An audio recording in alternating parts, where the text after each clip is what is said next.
Good afternoon, everyone. Welcome to Con Sports with the Conn Man. I am your host, the Conn Man, brought to you live at 5 on the Sports and Entertainment Network, Blackjack TV.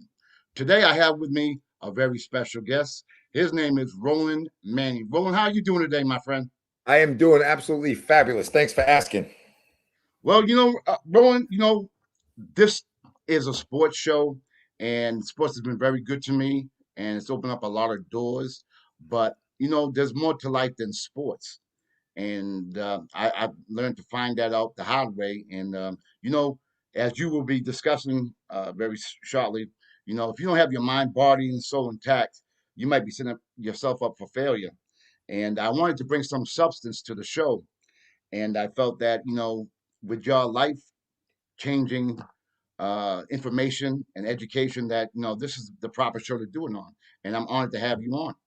Well, thank you. Thank you. I appreciate that. Anytime anybody asks me to share a message or share some information, I don't take it lightly. And I just appreciate if we can change one person's life during this your show, it'll be worth it. Well, I always say do it for the one. Just do it for the one. And Manny, ROLAND MANNY, as I have watched your shows on a consistent basis, and it's meant the world to me because, as you know, I've had some tough times in my life. I had my girlfriend pass away in my arms, and I reached out to you, and at that during that time frame, I was very depressed state of mind, and I thought I knew all the answers, and they were all the wrong answers. You know what I mean? So listening to you and the way your energy that you bring to whatever it is that you're talking about at that time is so much of a influence, and it's inspiring and motivating, and plus all the education that you give along with whatever it is that you're talking about at that specific time. So what I like to do, Roland, is when I have guests on, I like to have them talk about their journey.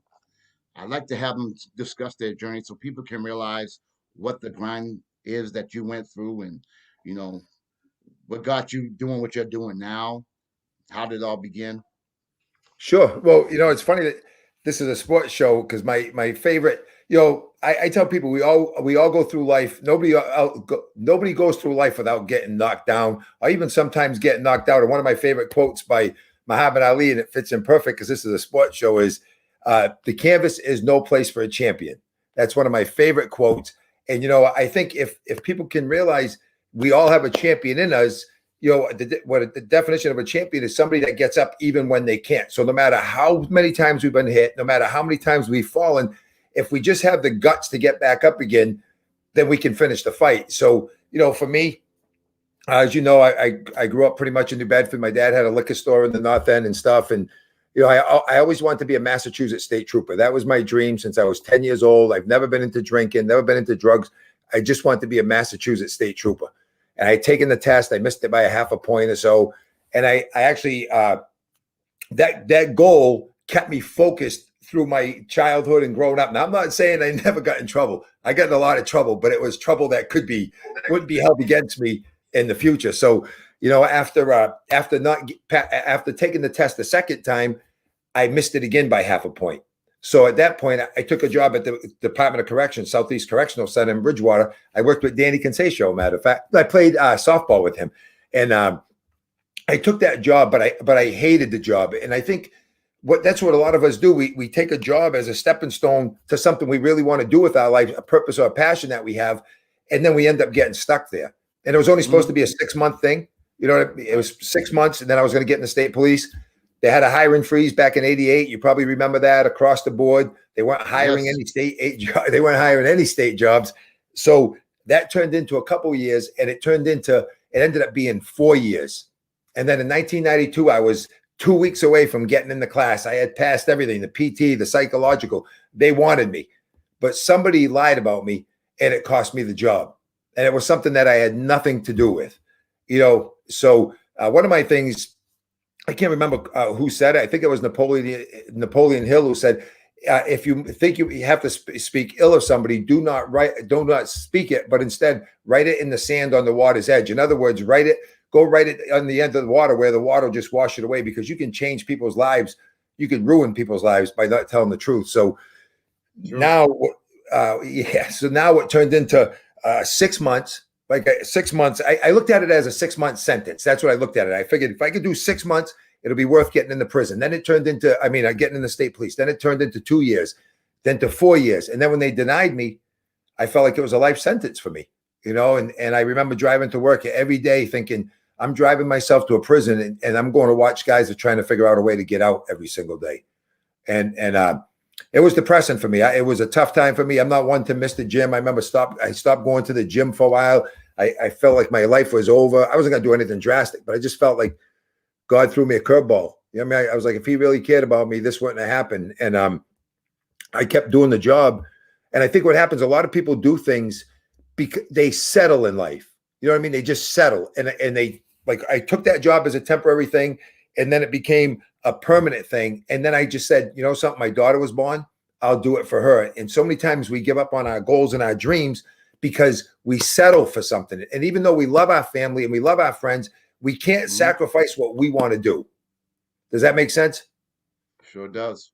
Yeah. Yep. And I think so many people, my favorite movie is The Shawshank Redemption. I absolutely love that movie. I've probably seen it 100 times. And there was a scene in that movie where Brooksy he had done 50 years. He was the librarian, and he was going to get released. He had wrapped up his bid. He was going to get released, and he made a prison knife, which is called a shank. And he was willing to kill his best friend so he could stay in the prison. And they had Red and Andy and all them were talking out in the yard, and they were saying that Brooks was crazy and all that stuff. And Red said, no, say what you want. He's institutionalized. They said, what do you mean institutionalized? He said, these walls are strange. At first, guys come in, they hate him. Over time, they get used to him. Then they're here long so enough, they depend on him. And that's how I feel most people go through their life, is they start something, they make it permanent, and then they depend on it, even when their life is miserable, because most people would rather live in known hells than unknown heavens. They'd rather be miserable and know it than step outside their comfort zone and see that that's where their life really begins, And you can interrupt me anytime you want. Like, you can. Well, I just want to, give a shout out to my good friend Chops Turner. Thank you, Chops. We're definitely going to keep up the good work. Thank you so much, Chops. Yeah, anytime you know what I mean. Anytime. So I continued to do the job, but like I said, my daughter was 3. My daughter was born. I did it for her, and then that lasted about 3 months. And I was like, man, this is horrible. But I didn't know what to do. And then my mom and dad introduced me to the world of network marketing and wellness and nutrition and stuff. And that got me excited. That was like, man, that's why God didn't get me in the state police. It was so I could do this, change people's lives with nutrition and getting them with a healthy mindset, personal development.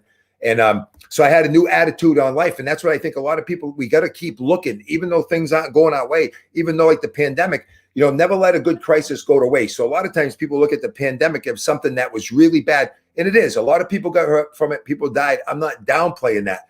But what I'm saying is sometimes we can't let something bad, something good can come out of something bad if we focus on what could be good. A lot of people, we're going to see millionaires and billionaires made because of the pandemic. And then we're going to see people, we're going to see it. And why? Because they looked past it and said, what can I get from this? There's a great book. It's called The Obstacle is the Way. A lot of people look as an obstacle as stopping them from getting somewhere. Sometimes the obstacle is the thing that's going to get you to where you want to go. And I believe, this is just my opinion, that maybe the pandemic was to give us a reset so we could start focusing on what's really important in life and what really means a lot to us. So anyway, back to my story. So I got excited about this job, the nutrition thing, the wellness thing. It was Herbalife. I'm proud to say it. And I started doing it part-time with a full-time attitude, meaning I did it whenever I could. So when people say they don't have time to do something, we can make the time. You can't wait until you get more time, because a clock only has 24 hours on it. A day only has 24 hours, and a calendar only has so many days. There's no someday on the calendar. There's no more time on the clock. So if you want to change your life bad, you have the time to do it. It's what you do with the time you have. Shut off the TV, get off. Absolutely. Yeah. And so I continued to do the Herbalife, and then I got divorced. My wife didn't want to be with me for whatever reason. God's plan's better than mine. Things worked out perfect. Sometimes we can't focus on what happened to us. We got to focus on where he's taken us. And I ended up, I wanted Christmas off. This is all I wanted. I wanted Christmas off to be with my 3-year-old daughter. I didn't even want the day off. I wanted to work 7 to 3, and I wanted to be home at 3 o'clock so I could pick up my daughter at 3:30. And my boss said, no, you can't. You either work 3 to 11 or you don't work. And there was 8 of us on the team. So and I had the most seniority other than the sergeant. And I just said, look, I don't want the day off. And he said, why not? I said, because if I have the day off, I'm going to sit home and think about my daughter till 3:30. And if I work at 3 to 11, then I'm not going to see her. So just let me work 7 to 3. And we went back and forth. And I just said, just put me down 3 to 11. And there comes a time in your life, and I forgot who was saying, the star of the movie The Tin Cup. I can't think of what his name is offhand. And here we are on a sports show. What was his name? The actor, Robert Redford, maybe? I think it was Tin Cup. He said there's going to be a time in your life that comes, it's going to be a defining moment. Either you define the moment or the moment defines you. Les Brown, one of my friends and personal development guy, famous guys all over the world, said, life is a fight for territory. And if you don't fight for what you do want, what you don't want takes over. So I had to fight for what I wanted. I wanted time with my daughter. And when they wouldn't give it to me, I quit. And he said, what do you mean? I said, I'm leaving, Bob. And he said, what are you going to do? I said, I'm going to do Herbalife full time. He said, what if it doesn't work? I said, what if it does? And if it doesn't work, I'm going to have Christmas off with my daughter. Wow. So that's what got me to where I am now. And we've had our ups and downs. Life is full of ups and downs. If you think it's going to go like this, I made a quote at the beginning. I said, Muhammad Ali said the canvas is no place for a champion. And here's what I'm going to tell you guys. Some of you guys might be saying, I've never been hit. Life is great. Some people have been hit. Some people are getting hit. And if you haven't been hit, I'm telling you right now, it's coming, because nobody goes through life without getting hit. My daughter got pregnant at 15 years old.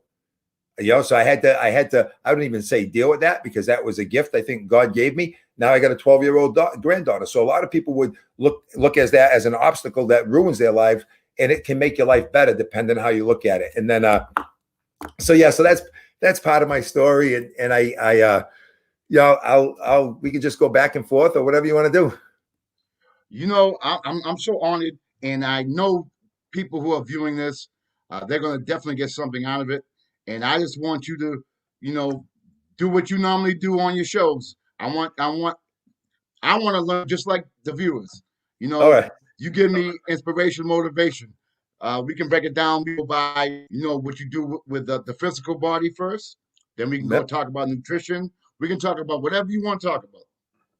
Okay. So what really gets me, and like I said, my life has been like that's what life is. That's what sports is. Anything, you're going to have your ups and downs. You're going to have your challenges. I mean, my business went way up like that when I left the prison, and then the owner of the company passed away unexpectedly, and it went straight downhill like that. Remember that. That's life. You remember that, right?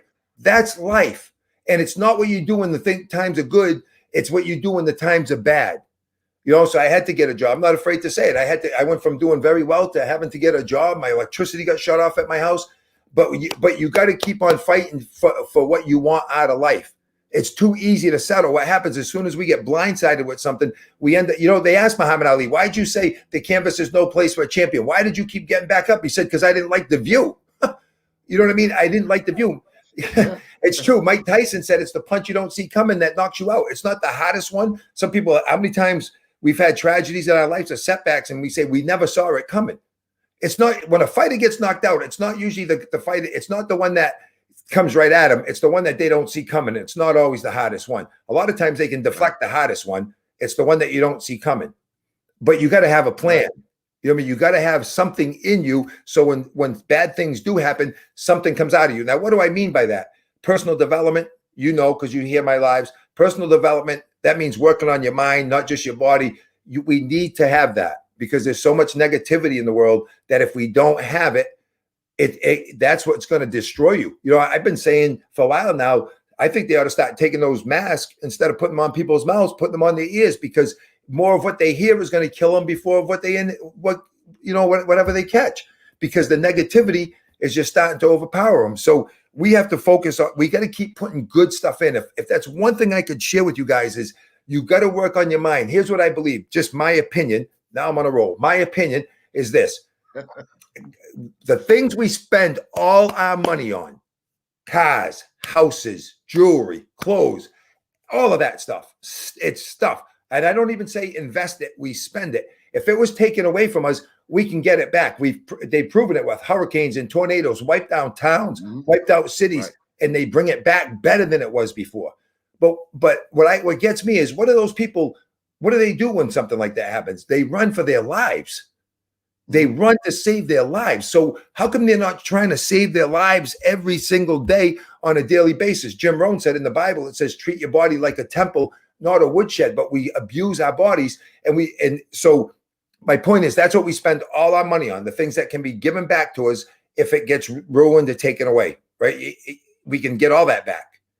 But the things given to us for free by God, our friends, our families, our minds, and our bodies, our dreams, all those things. But the four things that I mentioned to you are free. He gives them to us. He says, "Here, I'm going to give you these. I want you to see what you can do with them."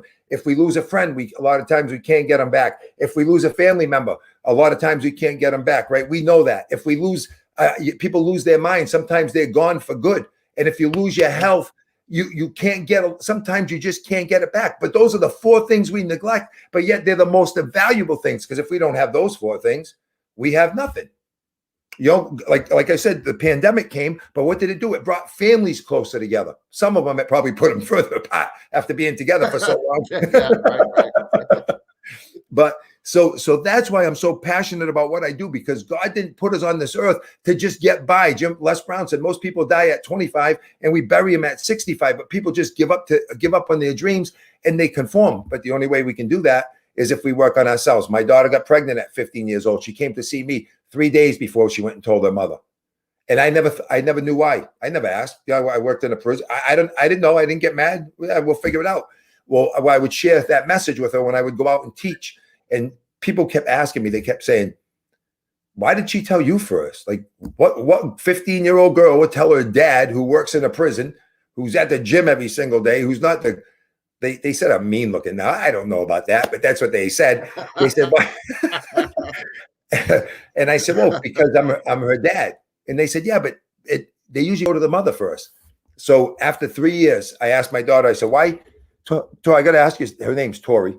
I said, Dad, I said, Tori, I got to ask you something. I said, why'd you come see me first before you came and see your mother? You went and see your mother. And she said, what do you mean? I said, well, everybody's asking me, why'd you come and see me? And she said, I knew what you were going to say. I said, how'd you know what I was going to say? She said, because I saw the stack of personal development books on the back of the toilet seat.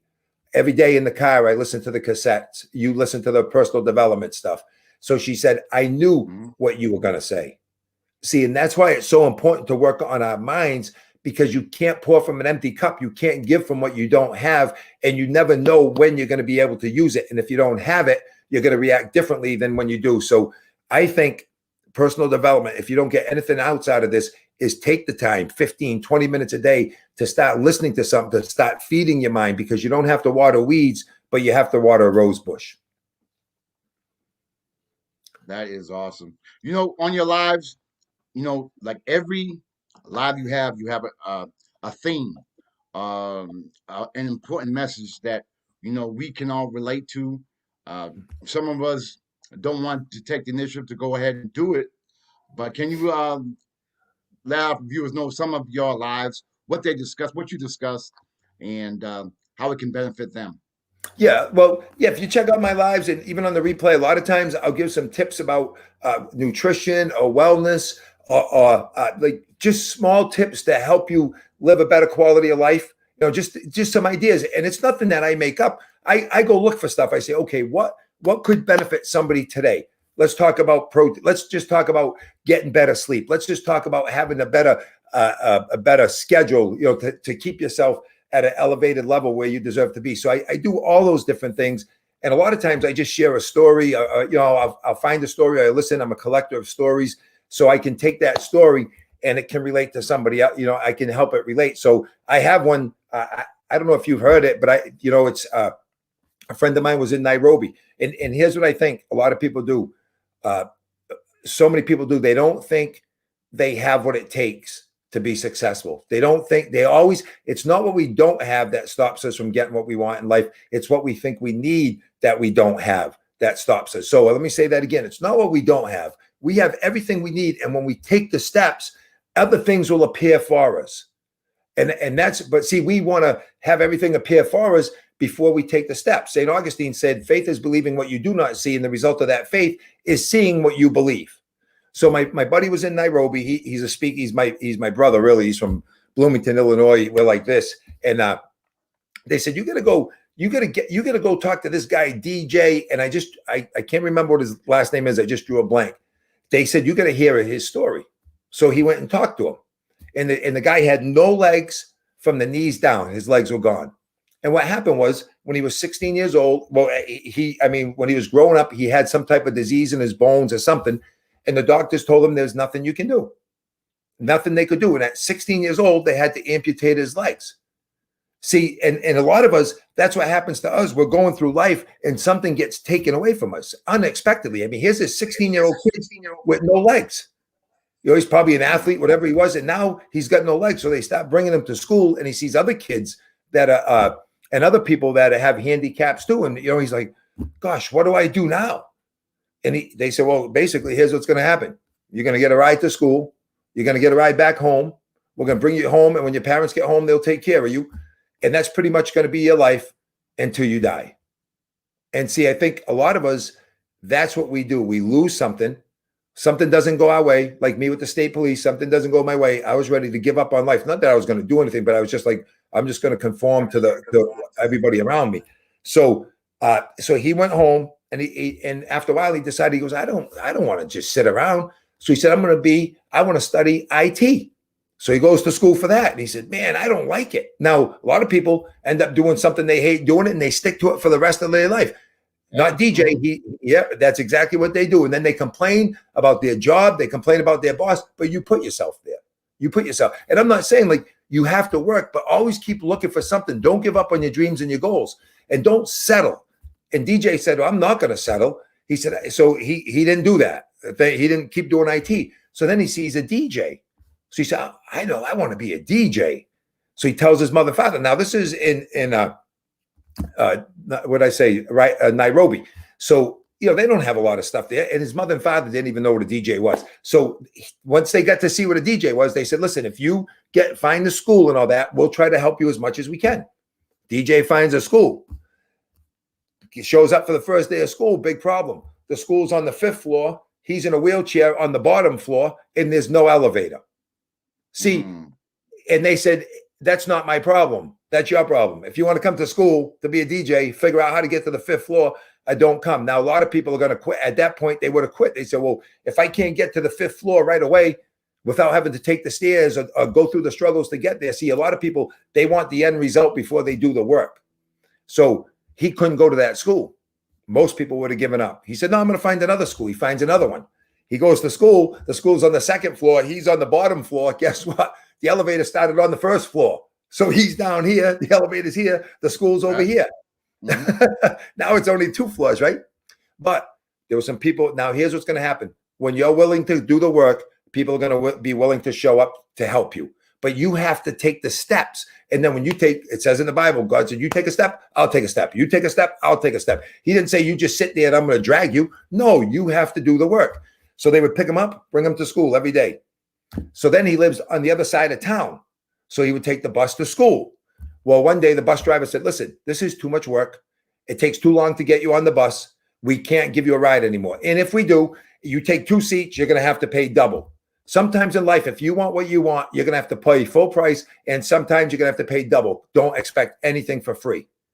So he said, well, I don't have the money, but I'm going to wheel myself. So here he is in a wheelchair in Nairobi, wheeling himself to the DJ school every single day. Sometimes the only help you're going to get, the only hand you're going to get is the one on the end of your arm. We can't. So stop looking for handouts and sometimes you just got to start doing it by yourself. So he started doing it by himself. So now he's wheeling himself. Now a couple of guys say, listen, we live over that way. If you're willing to come to school every day, we'll wheel you to school every day. See, if you're willing to work, people are willing to work with you. If you're willing to hustle, people are willing to hustle. People will help you when you decide to help yourself. Most of us are sitting here waiting for the paycheck. We're waiting for life to change, and we're not willing to do a thing about it. The pandemic's a perfect excuse, a perfect reason. Some people could have changed their lives, but they decided to stay right where they were and not do anything different. Sometimes we have to take the steps. So now he goes to they're bringing them to school every single day. So I want you guys to get this, that some people have everything they need and do the least. Some people have the least and they get the most. Some people have the legs, some people have the arms and they do nothing. Some people have hardly nothing and they make hardly anything. He had no legs, but he decided to do something. So after all this work, after all these challenges, after all this guy became a Christian DJ, and not only that, he's the DJ for the president of Nairobi. So when the president has an event, DJ is the president's DJ. So here's a guy. He said, guess what? No legs, no excuses. He says, I'm a DJ with no legs, teaching people how to move theirs. See, and if you focus on what you do have and not on what you don't have, you'll be able to change people's lives. Just like DJ, no legs, no excuses. I have no legs, but yet I'm going to help people move others. So that is such a powerful story, because we can't focus on what we don't have. We got to focus on what we do have, because we can change people's lives with what we do have. You know, Oh, man, Roland, I'm sweating now. that's why I'm so glad to have you on the show. People, you guys are in for. Oh, this is great. This is awesome. This is what we need. We need this, man. So again, now you some other your other lives you've stressed the physical part as far as well-being, physically fitness, and nutrition. Yep. And can you expound on that? Yeah, I think, I've done so many of them, so I can't remember which ones, but really, I just find different things. But here's what I think. We have to take care of ourselves. We have to take care of our bodies, because if we feel good, no matter what we get hit with, we can get back up again. We can, sorry. We can get back up again. But if we don't feel good, the challenges that we have hit us that much harder. I really look at sports, right? Because an athlete, if they're in good shape, if they get hurt, they can recover faster. Absolutely. Sometimes they can even play injured. If you take an athlete, let's say a boxer or something, if they're in good physical condition, they can go the full distance, right? A boxer, if he had to fight 12 rounds, he would work in the ring to go 15 rounds, hoping that the fight would end out before 12, but he would still have the stamina to go the 12 rounds. But if he wasn't in shape, he couldn't finish the fight, even if he was good. I mean, we've seen it. We've seen boxers get in the ring. They're not in good shape. They should have won the fight, but people go, how'd they lose? Well, they weren't healthy. They didn't take care of themselves. So we have to take care of ourselves. We have to look at ourselves like this is our body. This is what's going to get us to where we want to be. So like, I like to tell people, listen, if you don't eat breakfast every day, why? If you're not drinking water, why? These are things that make your body work daily, and it's a simple thing to do, but you have to be willing to do it. People take better care of their cars than they take care of their bodies. We just had the what do you call it? The Kentucky Derby. Those horses can run like the wind, but some of their owners can't even walk up a flight of stairs. They smoke cigarettes, they eat junk, they do all that stuff. But boy, can their horse run! You know what I mean? And so my goal is to say, like, I really care about people. I really care about, like, I love doing Herbalife. The product is great. It's been around for 40 years. We're in 95 countries around the world. I love it. My mom and dad are 81 years old. They've been doing it for 26 years. My dad golfs a couple rounds a week. I mean, they have a couple health challenges only because they're 81 years old, but not too many people. Let me tell you something. They're into the iPhone and the iPad and the iMac and the MacBook and the Mac. Yeah. I mean, most people their age don't want to deal with that stuff. I can call my dad any day of the week, and my mom and dad, and they know it. It's because they took care of themselves. So I see that in them. It's proof. You know what I mean? I'm not talking theory. I'm talking proof. So I want to take better care of themselves. So when life hits them, well, who did the pandemic hurt the most? The people that were obese, that never took care of themselves. They're the ones that suffered the most. For them, right? It was the ones that were really unhealthy, and the ones that were healthy, if they did get sick, they had a better chance to recover. So we really have to take care of ourselves, because this is the only body we have. This is the only life we have. Why do we take better care of our cars than we take care of ourselves? You wouldn't put sand in your gas tank, so why are you putting junk in your body every day? It just doesn't make sense. And we have to wake up, because they call it the healthcare industry. It's really the sick care industry. And people say, well, it's expensive trying to stay healthy. Try getting sick and you'll see how expensive it is. So it's true, right? And so that's my goal, is Like I love what I do. I'll never stop doing what I do. I'll never retire from what I do. I love helping people with their mindset and getting healthy because people say, well, something, you only live once. You might as well be happy. Well, that's not true. You live every day. You only die once. So I don't know how people say, well, you only live once. You live every single day. You only die once. So why wouldn't you want to take care of yourself? So that's really what my lives are about. I try to find different things. Sometimes it's about health, wellness and nutrition. You've heard pretty much all of them. And and other times it's feed our minds because people say garbage in, garbage out, and that is not true. If I took a garbage bag and I put garbage in it, the garbage doesn't just come out of the bottom of it. If the only way the garbage is going to come out is if you push it hard enough, it'll split the bottom of the bag, but there's still garbage inside the bag. So it's not garbage in, garbage out. It's garbage in, garbage stay in. And it's the same thing with our minds. If we just keep putting garbage in and listen to the CNN, I call it CNN, constant negative news. It doesn't matter any news. It's just negative. Yeah, And right. you keep filling your mind and filling your head with all that garbage. It stays in. And that's why we see so much violence in the world. And that's why we see, the video games are violent and all that stuff. And it just keeps getting pushed in and pushed in and pushed in. And then people explode. But if you can just keep pushing good stuff in, personal development, Jim Rohn, Zig Ziglar, Les Brown, reading the books, putting it in your car over and over again, changing your circle of friends. Here's what I realized. When your circle of friends becomes smaller, your life becomes bigger. When your circle of friends becomes less, your life becomes more. And here's what else I'm going to tell you. Check your circle, because if your circle of friends aren't helping you get to where you want to get, that's not your circle. That becomes your cage because they're stopping you from getting to where you want to be. So if your circle's not getting to where you want to be, it's not your circle, it's your cage. So don't worry about the quality of friends you have, the quantity of friends you have. Focus on the quality. So that's really what I do is I want to help people live the best quality of life they can live, because God, we have a purpose on this earth, and our goal is to help other people achieve what they want to achieve. And the only way that we can do it is if we're speaking the right words, if we're saying the right things, if we're speaking the right things, whether you're at work, even if you're miserable, start changing your words. Because if people are listening to what you're saying, you're teaching. So what are you teaching? What are you teaching your kids?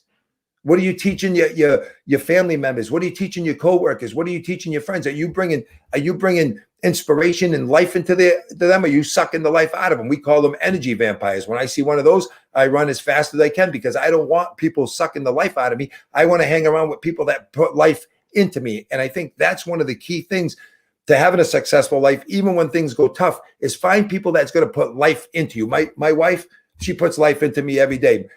Dave Branco, that guy, I talk to him all the time, man. Life, that's a perfect example, is we don't know when our time's going to be over. So why not live it the best that we can and put life give life to other people. You know what I mean? Find the friends that are going to pick you up when things are down. Believe in you when you don't believe in yourself. Sometimes we have to believe in somebody else's belief in us, and to our belief in ourselves kicks in, because we don't always believe in ourselves, because we have self-confidence. We've been told we're no good and all that stuff. So we have to surround ourselves with people that's going to pull us up instead of drag us down. A couple things, Ron, I didn't mean to interrupt you, but a couple of things you No, had of course, interrupt stated me, please. that really was. I'm probably going to say it wrong, Roland, so you can correct me. But you said something about when you go into a room, people say what, and when you leave a room, they. Oh, Do you know what I'm yeah. talking about? People say some people light up a room when they come in, and others light it up when they leave. Yeah, exactly. Yeah, Sometimes you got to check and the that's so caller ID. true. That is That's so true. Hey, look, if somebody calls that you on your is phone and you go like this, oh no, sometimes you got to check the caller ID. Sometimes, and I'm not saying you got to get your family and your friends completely out of your life, but you got to right, decide, right. and you got to choose who you hang around with, because I'm telling you, they can either bring life into you or they can suck the life out of you. And you just gotta watch your words. Like I used to swear like nobody's business in the prison. I don't think I could say a sentence without a swear in it, because of who I hung around with. It was in the prison, because you can become who you hang around with all day long. If you work in the prison long enough, you have the prisoner mentality, and then everybody you work with has it. I used to swear like nobody's business. I couldn't say a sentence without swearing. But what I realized was when my daughter was going to be born, I said, you know something? What am I going to teach that kid? Am I going to teach her how to swear? Am I going to teach her not to say what's right? So that I chose, I'm Catholic, one Lent, I said, you know something? I'm not going to swear anymore.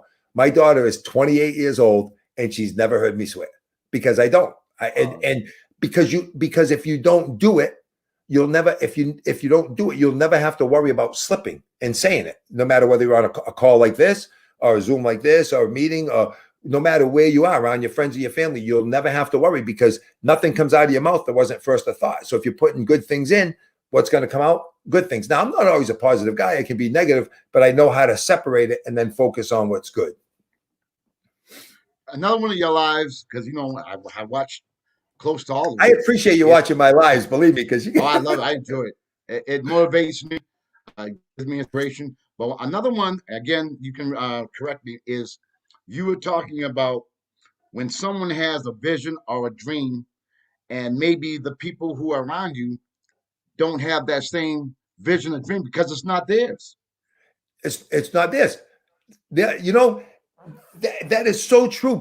People have a dream or a goal, and then they go tell somebody that's not even living their dreams, but yet they take. Les Brown says, "Don't let other people's opinion of you become your reality." So so why would you take a dream or goal you have and go to somebody that's life broke? You wouldn't do it.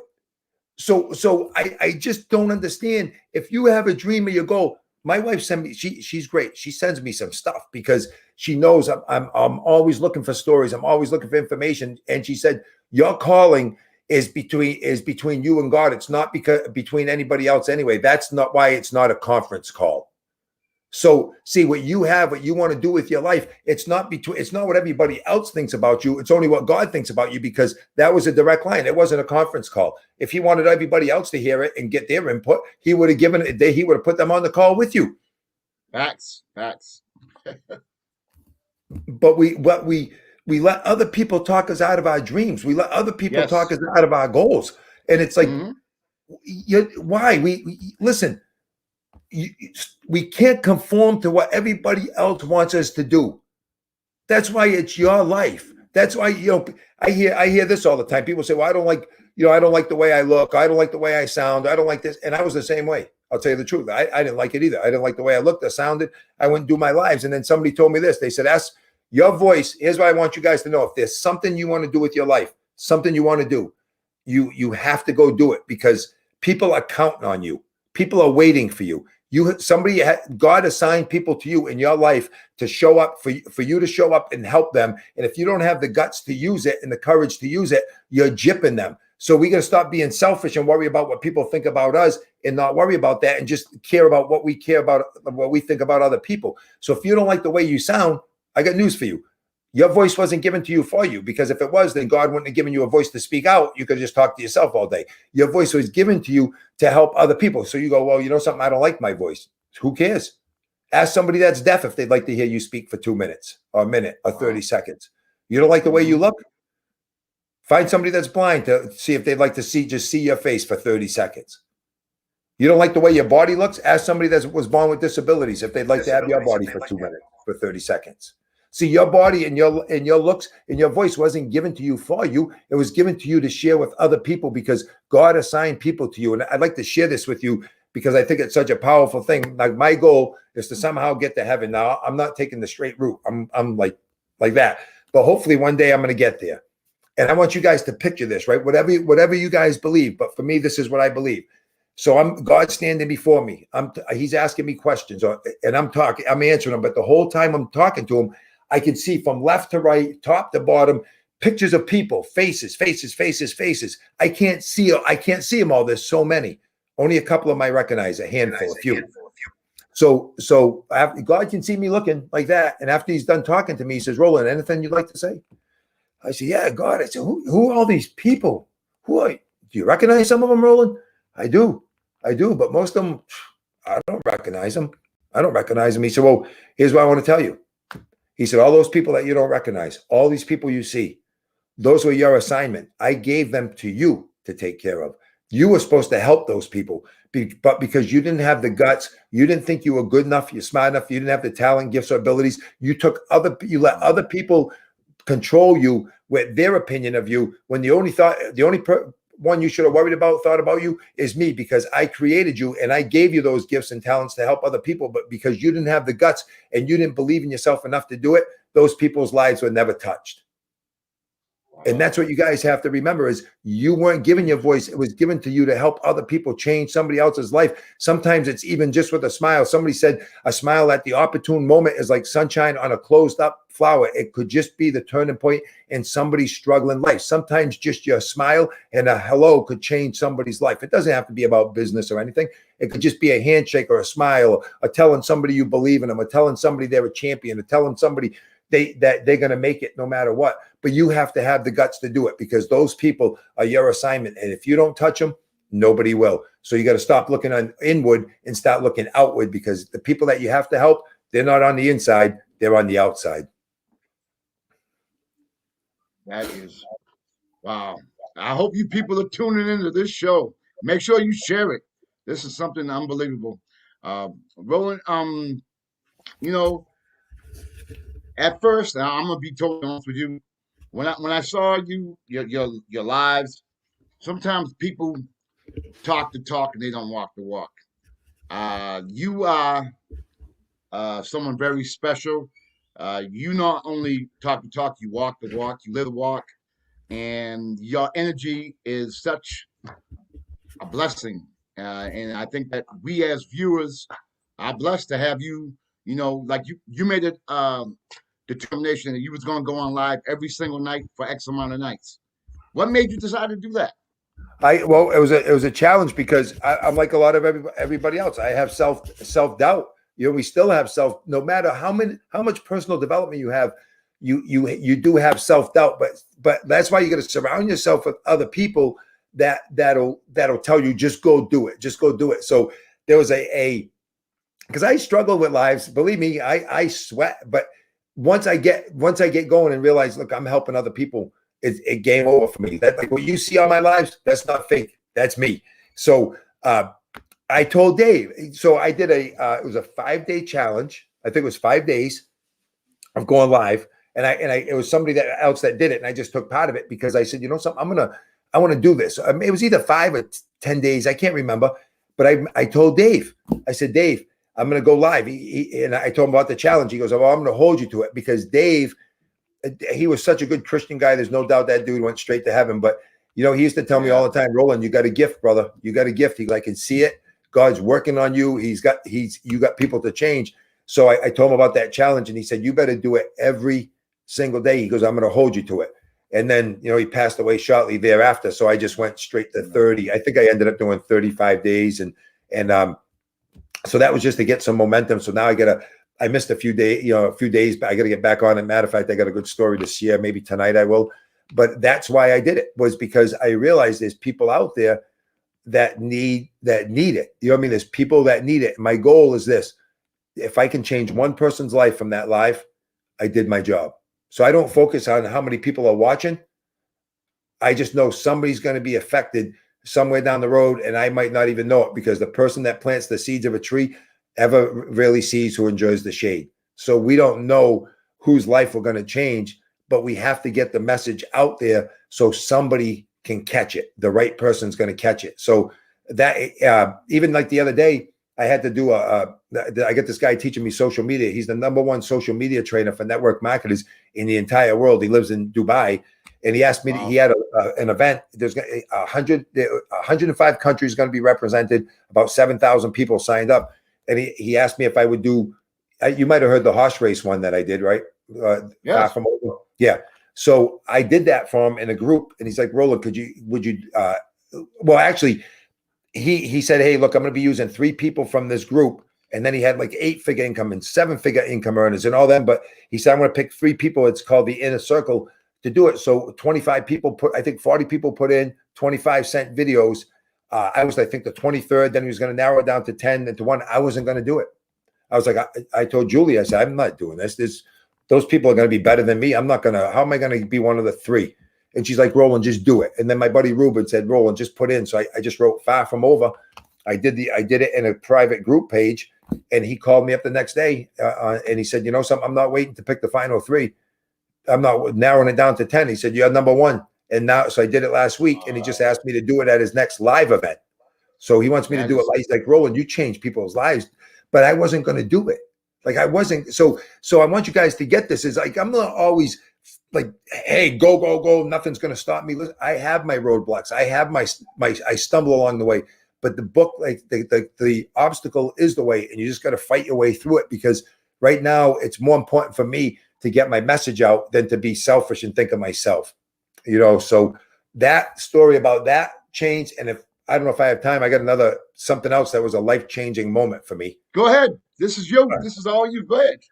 All right. So Julie and I are Catholic, so we go to church every, up here in Ohio. I moved here 8 years ago, and we go every week. So right before Easter, 4 years ago now, they said there's a priest that's going to be coming in. His name's Father Larry Richards, Pennsylvania. He comes from Pennsylvania. He's going to do a retreat, 7 to 10, I think, Monday, Tuesday, Wednesday, Thursday. So I'm the type of guy that has to sit right in the first row of church, anywhere really, because I get distracted. And like they say, if you want the best seats in church, show up late, because the first rows are always empty. I don't know why it's like that, but so I don't understand. I live near Ohio State. Everybody gets there 4 hours early to go to the football game, but you can't get to church on time. So I said, Julie, we'll get here about 6:30. This will be great. We'll check it out. Well, the priest said, look, the father couldn't be here to tell you what he's going to talk about. So he sent a video, and they put it up on the wall.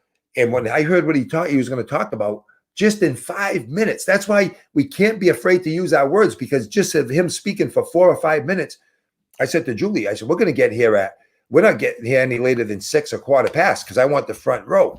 And the priest said there's going to be about 800 people here every single night. So we go the first night, and it was unbelievable. I mean, he had me sitting on the edge of the seat. I couldn't believe it. The rest of the week, Julie and I got there at 5 o'clock at the latest, because I didn't want anybody stealing our seat. Because if they saw what I saw, it was life-changing. So then he told a story. And this point got me. Look, I'm still talking about it 4 years later. He said he went into the priesthood right out of high school. So he went into the seminary, which is very rare. Most guys, they go to college, they get a job, they decide they want to be a priest, they go. He went right out of high school, and they can't work because they have to study so much. So they rely on donations from the church and friends and family members give him money. So he said every time he'd go home, every chance, whenever he had a chance to go home, his little grandmother would say, Larry, I want to give you this money. Grandma, I can't take the money. He said, I wanted to take the money, but my father would have killed me. And every time he came home, his grandmother would want to give him the money. And Grandma, I can't take the money. And he said one day he came home after they finished eating. She called him aside, and she said, Larry, take the money. Grandma, I can't take the money. I can't take the money. And she looked at him. Larry, if you don't take this money, I'm going to be so mad at you. And she started to cry. So he said, I put my hand out. I took the money. He said, how many people would want to make their grandmother cry? Not one hand went up. And we know that. Anybody that's listened to this, you'll never want to make your grandmother cry. Right. He said, so here's my question to you. If you're not willing to make your grandmother cry, and I'm not willing to make my grandmother cry over a little bit of money, why is it that God gave you a gift, a talent, ability, a voice to use, a message to share with other people, but you're looking at God telling him, look, God, I can't do it because I'm not good enough. I'm not smart enough. I don't have enough talent to do it. I don't like the voice. I don't like the way I look. I don't like the way my face looks. I'm not going to do that. He said, if you're not willing to make your grandmother cry, he said, why are you willing to make God cry by not using the gifts that he gave you? I was like, wow. Ooh. Wow. And it was at that point that I made up my mind and that was when I started doing my lives, not as often as I do them now, but it was at that point that I said, no matter how hard it is, I'm going to start doing my lives because Dave used to say it to me all the time, Roland, you have a gift. You got to go talk to people. You got to go share your message with people. They need to hear you. And Dave was a real Christian guy. And he used to say it all the time. And so I just said, something, if I'm not willing to make my grandmother cry, I'm not going to make God cry either. So you guys have a gift. You have something, but you got to believe in yourself. If not, you got to believe in somebody else that believe into. And if you don't know what your gift is, ask people around you. They'll tell you. You're good at sports. You're good at coaching people. You're good at helping kids. You're good with the elderly. You're good at making people laugh. You're good at sewing. You're good at cooking. You're good at this. You're good at that. You're good. See, so many times we just take those for granted, but that's the gift that could help other people. So if you don't know what your gift is, if you and your talent, just reach out and ask some other people, and they'll tell you what you're good at because they already have. You just haven't heard them yet. Roland, they say it's important to find your purpose. Hmm. How can people, viewers, find their purpose? Something. To me, you got to find something. That's a tough question because you got to find something that drives you. You got to find something that's going to make you want to do something besides doing it for the money. The money can't be the main focus because it's got to be something in you that you want to do to change your life. And you don't have to be on the biggest stages of the world. You don't have to be in front of everybody all the time. Sometimes your purpose is just helping one person at a time. But you have to decide what it is. And the reason why we don't is because we're just settled and we just conform and we just want to get by. And I had a quote the other day. You might have seen it on my page. It said, if you're not willing to look like a fool or to be a fool, you'll never become a master. So if you're not willing to be a fool or look foolish, then you'll never be able to accomplish what you could deeply achieve. Because most of the things that stopping us from chasing our purpose and our passion is what other people think of us. They say the biggest prison we live in is the prison of our mind, the prison of what other people think about us, and it stops us from doing what we want to do. So you have to do like a self-inventory. Just ask God, say, look, what's my purpose? What do you want me to do? And just keep looking and looking and looking. And sooner or later, you'll find what it is. See, I wanted to be a state trooper. I thought that was my purpose. He said no. I was mad. I always used to say when I go die and get a chance to talk to him, I'm going to say, why didn't you let me be a state trooper? And he might have said, because if I did, that would have been you a day after you started laying on the side of the road because somebody shot you. I don't know what it is. But see, now as I got older, I realized what my purpose was.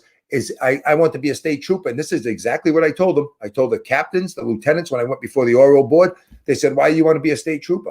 I said, for a couple of reasons. I said, not only do I want to keep the law right, I said, I want to help people that need help. And they said, what do you mean by that? I said, if I see somebody with a flat tire on the side of the road, I want to stop and help them. And I said, you know why I'll do that? Because I already do it now. If I see somebody with a flat tire, if I can pull over and help them, I will. If I see somebody stuck in the snow, I'll pull over and help them. And I said, Captain, here's the deal.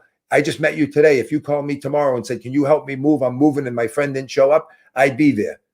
So I love helping people. And I thought that was my way of doing it. But God said, listen, I'm going to have you do it with your voice. I'm going to have you do it with your product. I'm going to have you do it with your opportunity. And that's what I'm going to do to help you do it. So I'm doing so much more now than I would have been able to do before.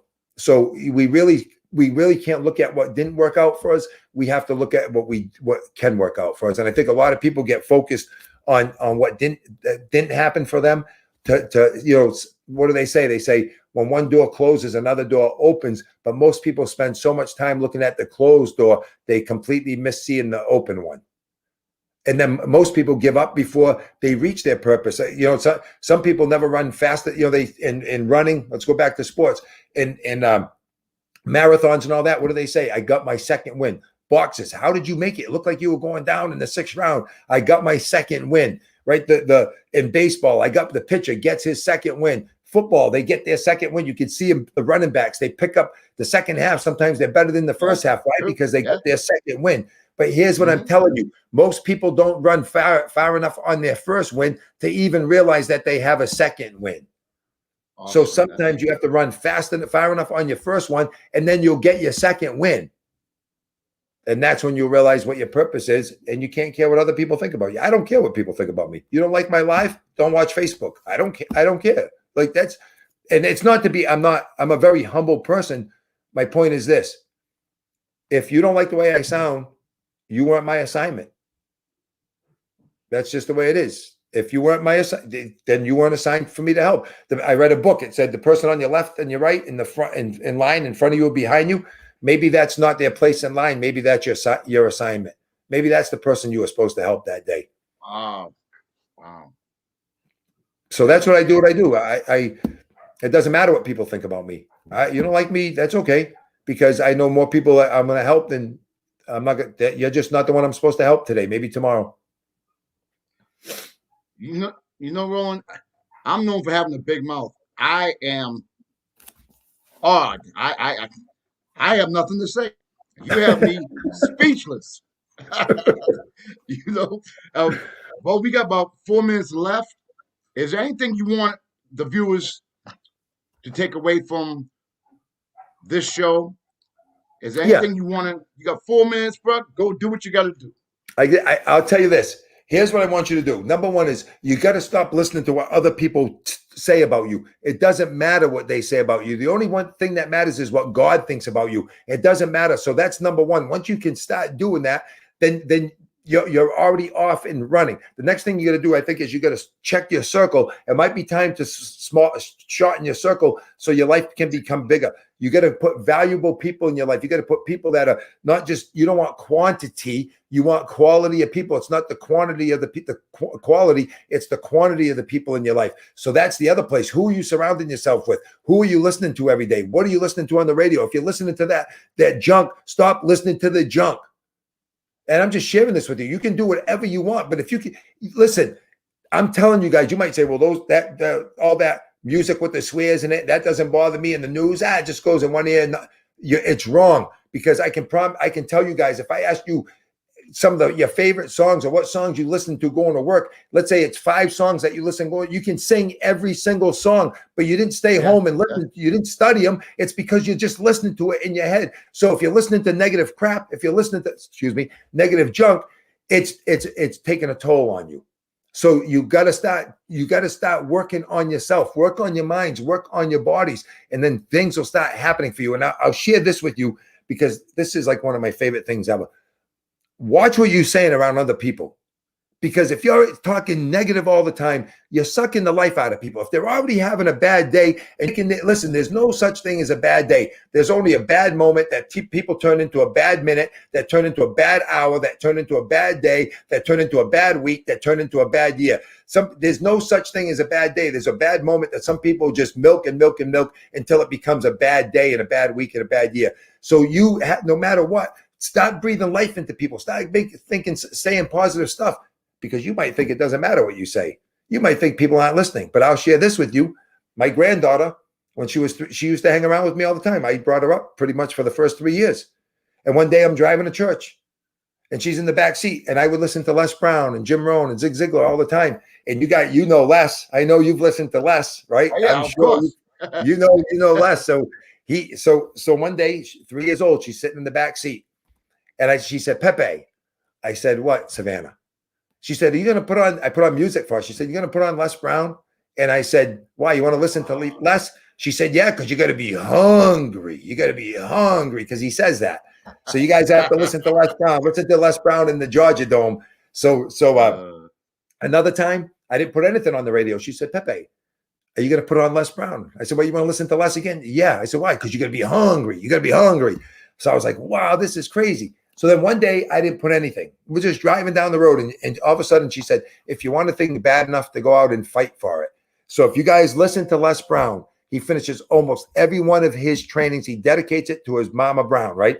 He finishes with this quote, and I'm going to share this with you, and I have it on video. She's 3 years old. I said, do you know that quote? Now, I never taught her this, but she heard what I was listening to. People are paying attention to you. What are you listening to? What are you saying? What are you teaching other people? Because if you're saying something and people are learning it, you're a teacher. What kind of teacher are you? So I sat her down, and this is what she said at 3 years old. She said, if you want a thing bad enough to go out and fight for it, to work day and night for it, to give up your time, your peace, and your sleep for it, if all that you dream and scheme is about it, and life seems useless and worthless without it, if you gladly sweat for it and fret for it and plan for it and lose all your terror of the opposition for it, if you simply go after that thing that you want with all your capacity, strength, and sagacity, faith, hope, and confidence, and stern pertinacity, if neither cold, poverty, famine, or gout, sickness, or pain to body or brain will keep you away from that thing that you want, then dogged and be grim and beseeched and beset it, with the help of God, you will get it. She said that at 3 years old. I got it on a recording, and that's why, because I Oh listened my to God. personal development every single day. That She is knew fun. Steve Jobs. Here's to the crazy ones, the misfits, the rebels, the troublemakers, the round pegs in the square holes, the ones who see things differently. They're not fond of rules and they have no respect for the status quo. You can quote them, disagree with them, glorify or vilify them. But the one thing you can't do is ignore them. Why? Because they change things. They push the human race forward. And while some of them may see them as the crazy ones, we see genius. Why? Because the people who are crazy enough to think that they can change the world are the ones who do. She's 3 years old. I could go on and on. She knew about 5 or 6 long ones like that. But because That she is listened to me every day, not because I was sitting her down and telling her, she knew what I was listening to. Roland. You know, we got to end the show. I could go on for hours and hours with you, but unfortunately, we have to end the show. Roland, how can the viewers get a hold of your live? How can they get in But touch with you? How can they get more motivation? How can they do this? they can get me on Facebook under ROLAND MANNY. I have I'll send you what the right one is. I don't know if you could put it in the feed. I got two, but they'll have to look because one of them I don't know how to get rid of, and then they can just send me a direct message on Facebook, DM me, and I'll also I mean if you can I'll give them my phone number. I don't care. You know what I mean? If there's a place you can put my phone number, I can give you that. I can put it on the review of the show. I can do that anyway. Yeah, yeah. Okay. 508 Yep. 965 Uh-huh. 4288.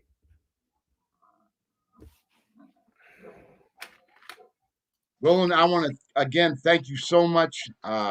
This has been a blessing to me. This is probably one of my most important shows I've done, and I want to thank you so much from the bottom of my heart. And we got to have you on again. So, Anytime. ladies and gentlemen, again, I want to thank you all for tuning in to the Conn Man Sports Corner live at 5 on I-95 Blackjack TV. Thank you, and may you all stay blessed and stay safe. Thank you so much. Thank you, Roland Manny. Thank you.